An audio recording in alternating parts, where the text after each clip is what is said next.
Umarangkada na ang Kamandag Exercise 2024. Layo nitong palakasin ng disaster response at pagpapanatili ng regional security sa Indo-Pacific region. Si Patrick De Jesus sa detalye.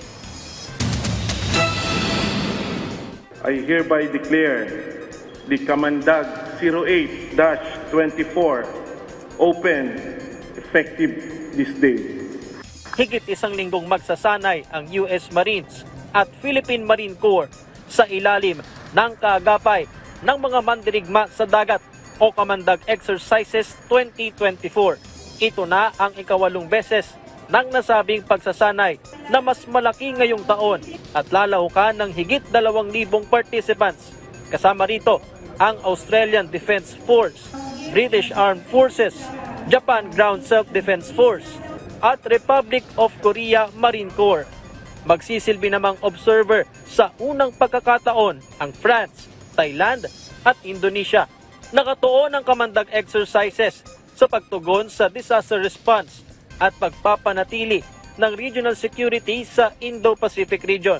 Gagawin ang mga pagsasanay sa Palawan, Central Luzon, maging sa Ilocos Norte at Batanes na nasa Hilagang Luzon kung saan magkakaroon ng live fire drills.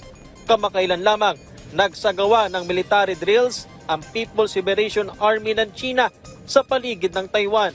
Sa gitna nito, wala raw kinalaman ang Kamandag Exercise sa mga geopolitical situation at hindi pagpapakita ng puwersa. This exercise basically focuses on our main objective, which is to foster good relations, to enhance interoperability, and of course to strengthen our ties with our partner nations.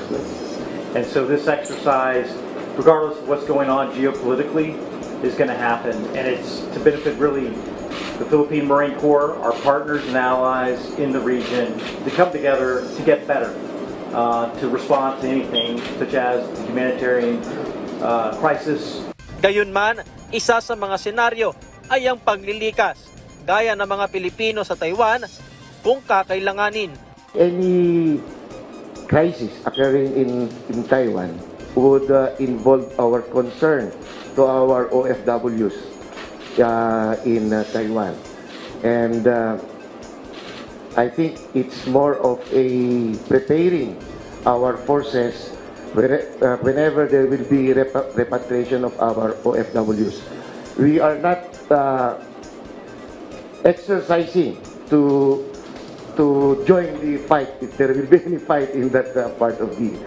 Sa paglahok ng mas maraming bansa na ipapakita ang naitatag ng interoperability sa Kamandag Exercises at iba pang mga pagsasanay na patuloy pang pinabubuti bukod sa Philippine Marines.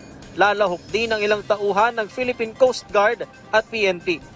Patrick De Jesus para sa Pambansang TV sa Bagong Pilipinas.